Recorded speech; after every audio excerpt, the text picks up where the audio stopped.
Hi friends नमस्कार आपण माने सब केंती अछन मुई तो भलरे अच्छे आशा करछे आपण माने समस्ते बहुत बहुत भलरे थिबे सांग माने जेन माने मो चैनल रे नुआ अछन प्लीज मते सब्सक्राइब टे करबे आ जेन माने सब्सक्राइब करछन बहुत बहुत धन्यवाद। आई चलन सांग माने आज हमर गाँव रे अष्टप्रहरी होउची आ चलूँ तो आज केंदी काना नाम यज्ञ करुचन आमे सब देखमा। आज जेहेतु मोर देह टिए खराब अच्छे से आज मोर हजबैंड आज वॉइस ओवर देबे आपण मान टिए तांको सपोर्ट करबे भल पाइबा देबे आ वीडियोटा भल लागले please like share subscribe comment देबे आ बिना स्किप करिकी वीडियोटा मूलरू शेष जाए टिए देखबे। चलूँ ताहाले मोर हजबैंड देबे एबे वॉइस ओवर आपण मान टिए देखुन। हरे कृष्ण कृष्ण कृष्ण हरे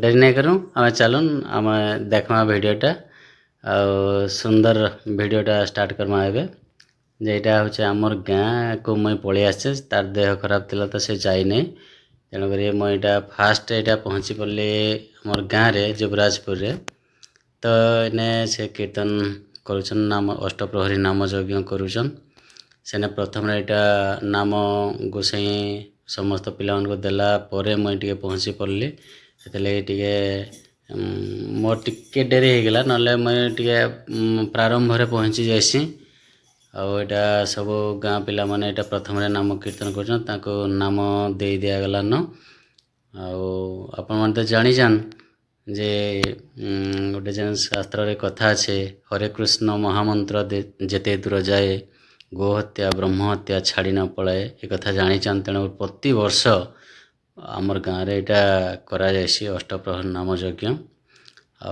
गाँव रे एमती यज्ञ अनुष्ठान कले टिके समस्त शांति मन रे टिके आनसन बोलन तो समस्त मन रे शांति स्थापन होता है तसहित आमर जेन 2-3 खंड पंचायत अच्छे सबुआड़ लोकर मानकर समागम हुए बहुत बुद्धिजीवी माने भी आईसन से अनुसार टे मुझे टे कर बोले वीडियो टे करदेली तापर हेमती सब बड़े तार वीडियो करना रहिले पुणी से जेन आनंद बजार खोला जाइए आमर अन्न भोग दि जाऊँ समस्त लोक मानू सेने पुणी आम टे बढ़ा बढ़ी टे करदेसन लोक मान जेन खाइबा लगी तो से समय भितर जिते टिके समय मिलला मत से भितर वीडियो टे करदे यहाँ आ बहुत दल भी आसी कीर्तन करवा सब भल भल दल आसते महिला कीर्तन भी आसते आ भल माने तंकर स्वर लय ताल देकी नाम कीर्तन कर चली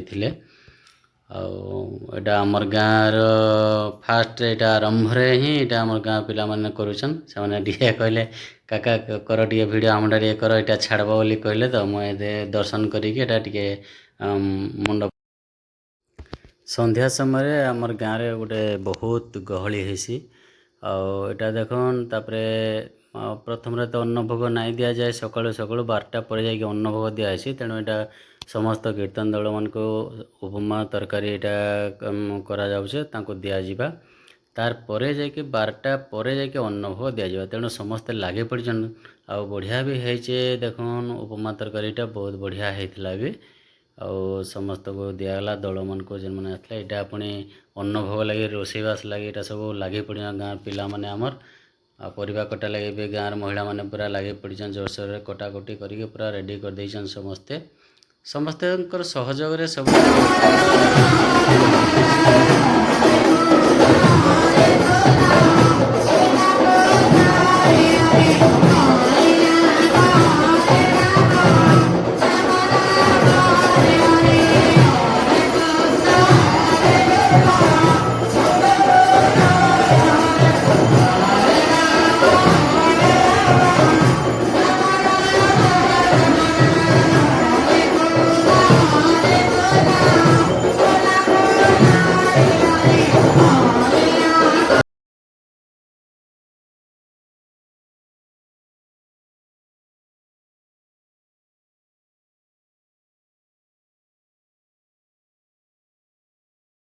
गाँव प्राय तापर यहाँ देखन सब दल मान को यहाँ सुजी उपमा जेन कराई खाइबा लगे दि जाऊे ଏଇଟା ମହା ଆନନ୍ଦରେ ସେମାନେ ବସିକି ଖାଉଛନ୍। ବହୁତ ବଡ଼ ଟେଣ୍ଟ ବି କରାହେଇଛି ଏଇଟା। ଏପଟେ ମାନେ ମହିଳା କୀର୍ତ୍ତନ ଆସିଲେ ନା ଗୋଟେ ପରେ ଗୋଟେ ଦଳ ଆସେ, ତେଣୁ ଏଇଟା ଖୁଳ ପୂଜା ଲାଗି ବି ପଳେଇ ଆସିଛନ୍। ସ୍ୱତନ୍ତ୍ର ଭାବରେ ତାଙ୍କୁ ଦାୟିତ୍ୱ ଦିଆଯାଇଛି, ଯେମାନଙ୍କ ପୂଜାପୂଜି ଲାଗି ସେମାନେ ପୁରା ଲାଗି ପଡ଼ିଛନ୍। ଦଳ ଆସିଲେ ତାଙ୍କର ବି କୌଣସି ଅବ୍ୟବସ୍ଥା ହେଇନାହିଁ ଆଜି ପର୍ଯ୍ୟନ୍ତ। ଯେତେ ଥର ହେଇଛେ କେବେ ବି ଏମିତି କୌଣସି ପ୍ରକାର ଅସୁବିଧା ବି ନାଇଁ ହେଇ। ଆଉ ତେଣୁ ଭଲ ଭାବରେ ସୁରୁଖୁରୁରେ ବି ଗାଁର ଅଷ୍ଟପ୍ରହରୀଟା ସବୁ ସୁଚାରୁ ରୂପେ ସମ୍ପାଦନ ହେଇଯାଇଥିଲା। ଆର୍ ସେଥିଲାଗି ବି ବହୁତ ଭଲ ଲାଗୁଥିଲା। ସମସ୍ତଙ୍କର ସାହାଯ୍ୟ ସହଯୋଗ ରହିଥିଲା। ଆଉ ସମସ୍ତେ ଖୁସି ଆନନ୍ଦରେ କେହି ବି ମାନେ ଯାହାକୁ ଯେନ୍ ଦାୟିତ୍ୱ ଦେଲେ କେହି ବି ମନା ନାଇଁ କରିଛନ୍। ଏଇଟା ଗୋଟେ ଏଇଟା ଦେଖୁନ ଆର ଗୋଟେ ମହିଳା ଦଳ ଆସିଲେ ତାଙ୍କୁ ଖୁଳ ପୂଜା କରାଇକି ନିମନ୍ତ୍ରଣ କରାଯାଉଛି। ଆଉ ଯାହାକୁ ଯେନ୍ ଦାୟିତ୍ୱ ଦିଆହେଇଛି ସେ ପୁରା ଠିକ୍ ଭାବରେ ସବୁ ତୁଲାଉଛନ୍। ଏଇଟା ୟାଙ୍କୁ ଦିଆଯାଇଛି ଦାୟିତ୍ୱ, ସେମାନେ ସେ ଖୁଳ ପୂଜା କରିବେ, ସବୁ କୀର୍ତ୍ତନକୁ ପୂଜା ଅର୍ଚ୍ଚନା କରିକି ଦର୍ଶନ କରାଇବାର ଦାୟିତ୍ୱ ତାଙ୍କର। ସେ ଦର୍ଶନ କରି ନେବେ ମଣ୍ଡପକୁ। ମଣ୍ଡପରେ ଦର୍ଶନ କରି ସାରିଲା ପରେ ସେମାନେ ଦର୍ଶନ କରି ସାରିଲା ପରେ ପୁଣି କୀର୍ତ୍ତନକୁ ଆସିବେ। ଏଇଟା ଦେଖୁନ ଗୋଟେ ଗାଁର ମାନେ ଯାଜପୁର ବୋଲି ଗାଁ, ତାଙ୍କର କୀର୍ତ୍ତନ ଟିକେ ଦେଖୁନ ମୁଁ ଛାଡ଼ି ଦେଉଛି।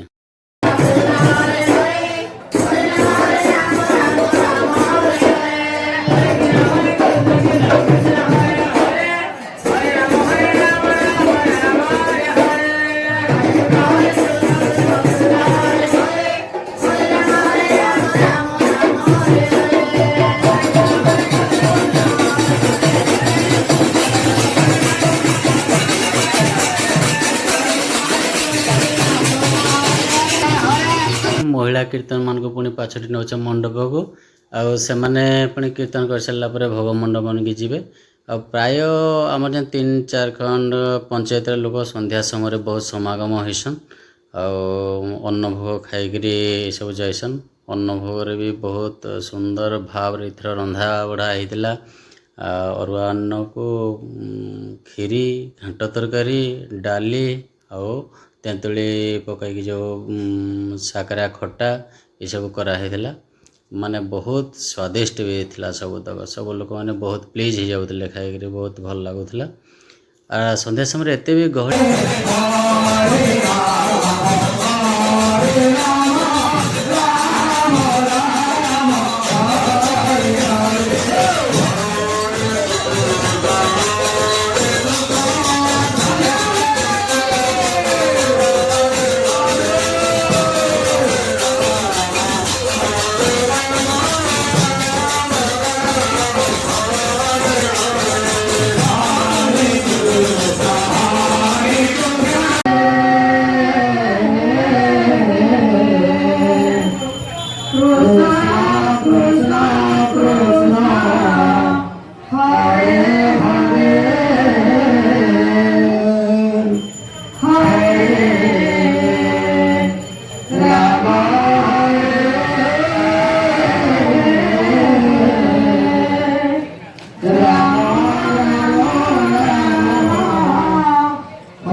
ମହାଶୟଙ୍କୁ ଦେଖୁନ୍, ଏ ଜଣେ ଦୃଷ୍ଟିବାଧିତ କୀର୍ତ୍ତନ ଗୁରୁ।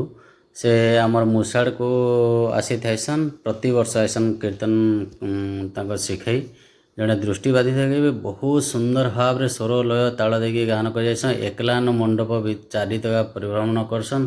ଦେଖୁନ୍ କାହାରେ ସାହାରା ନାଇଁ ନେଇକି ଯାଉଛନ୍। ଏଇଟା ଗୋଟେ ତାଙ୍କର ବିଶେଷତା ଯେ ସବୁ ବର୍ଷ 80-85 ବର୍ଷ ହେଇଗଲାନ, ତଥାପି ସେ ଆସିକି ସେ ଗାଁରେ ତାମାନେ ଶିଖାଇସନ୍ ମୁସାଡ଼ରେ। ଆଉ ତାଙ୍କର ଗାଁରୁ ପୁଣି ତାଙ୍କର ଗାଁ ଆମର ଗାଁ ପାଖାପାଖି ପ୍ରତି ଦିନେ 2 ଦିନ ପରେ ନ ହେଇଛି, ତେଣୁକରି ସେ ରହିଯାଇସନ୍। ଆମର ଗାଁକୁ ବି ଆଇସନ୍ ସବୁଥର। ଆଉ ଏଇଟା ଗୋଟେ ତାଙ୍କର ବିଶେଷତା। ଦେଖୁନ୍ ସେ ଦୃଷ୍ଟିବାଧିତ ହେଲେ ବି ଆସିକି ତାଙ୍କୁ ଶିକ୍ଷାଦାନ ଦେଉଛନ୍। ଆଉ ୟାଠାରୁ ବଳିକିରି ଏଇଟା ଭଗବାନଙ୍କର ଆଶୀର୍ବାଦ ନୁହେଁ ତ ଆଉ କାଣା। ମାନେ କେତେ ତାଙ୍କୁ ଶକ୍ତି ଦେଇଛନ୍ ଭଗବାନ। ଯଦିଓ ତାଙ୍କର ଦୃଷ୍ଟିଶକ୍ତି ହରାଇ ବସିଛନ୍ ସେ, ତଥାପି ଠିକ୍ ଢଙ୍ଗରେ ଠିକ୍ ମାର୍ଗରେ ସେ ତାଙ୍କୁ ଶିକ୍ଷାଦାନ ଦେଇ ଚାଲିଛନ୍। ଆଉ ଏପଟେ ଦେଖୁନ୍ ଏଇଟା ଅନ୍ନଭୋଗ ରନ୍ଧା ହେଇସାରିଲାନ। ଆଉ କ୍ଷୀରି, ତାପରେ ଆମର ଏଇଟା ଘାଣ୍ଟ ତରକାରୀ କରିଥିଲେ। ତାପରେ ଡାଲି, ଏଇଟା ଖଟାଟା, ଆଉ ଏଇଟା ଡାଲି, ଏମିତି କରି ସବୁ ରନ୍ଧାବଢ଼ା ବି ସରି ସାରିଲାନ। ଠିକ୍ 12ଟା ପରେ ଏଇଟା ଅନ୍ନଭୋଗ ମାନେ ଗୋସାଇଁ ଆସିକି ଦେବେ।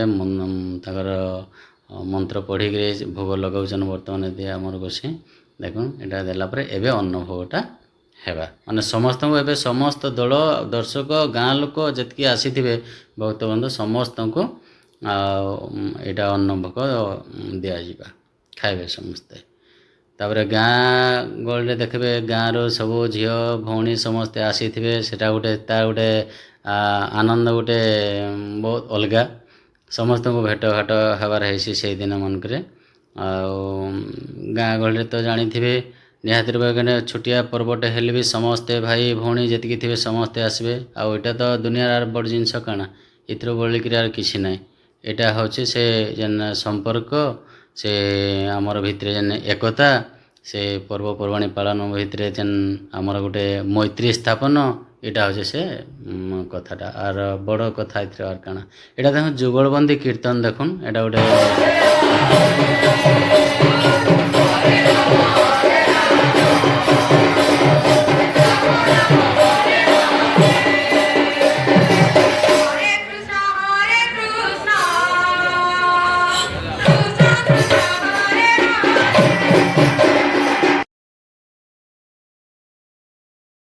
ଏଇଟା ଦେଖୁନ୍ ଆମେ ସବୁ ଏଇଟା ଖାଇ ବସିଛୁଁ ଆମର ସ୍ୱାମୀ ବି ବସି ପଡ଼ିଛେ ଆମର ସେ ଭାଇ ବି ବସିଛନ୍ ଏଇଟା ଆଉ ଏନେ ବସିକି ଆମେ ଏଇଟା ଅନ୍ନ ଭୋଗଟା ଏଇଟା ପ୍ରଥମରେ ଏଇଟା ଖାଇ ବସିଛୁଁ ସମସ୍ତେ ଗାଁ ଲୋକମାନେ ବି ଆଉ ଏଇଟା ଦଳମାନେ ବି କେତେ ବସିକି ଖାଇ ବସୁଛନ୍। ଆଉ ଆଜି ଭଏସ୍ ଓଭର୍ଟା ମୁଇଁ ଦେଇଥିଲି କେମିତି କାଣା ଲାଗୁଛେ ସାଙ୍ଗମାନେ ପ୍ଲିଜ୍ କମେଣ୍ଟ କରିକି ଜଣାଇବେ। ଆଉ ଏ ଭିଡ଼ିଓଟାକୁ ଏନେ ରଖୁଛେ ଯଦି ଭିଡ଼ିଓଟା ଭଲ ଲାଗୁଥିବା ଲାଇକ୍ ସବସ୍କ୍ରାଇବ୍ ଆଉ କମେଣ୍ଟ କରିକି ଜଣାଇବେ ଆଉ ସନୁ ସନି ବ୍ଲଗ୍କୁ ସପୋର୍ଟ କରିବେ। ଥ୍ୟାଙ୍କ ୟୁ ରଖୁଛେ ଫ୍ରେଣ୍ଡସ୍ ବାଏ।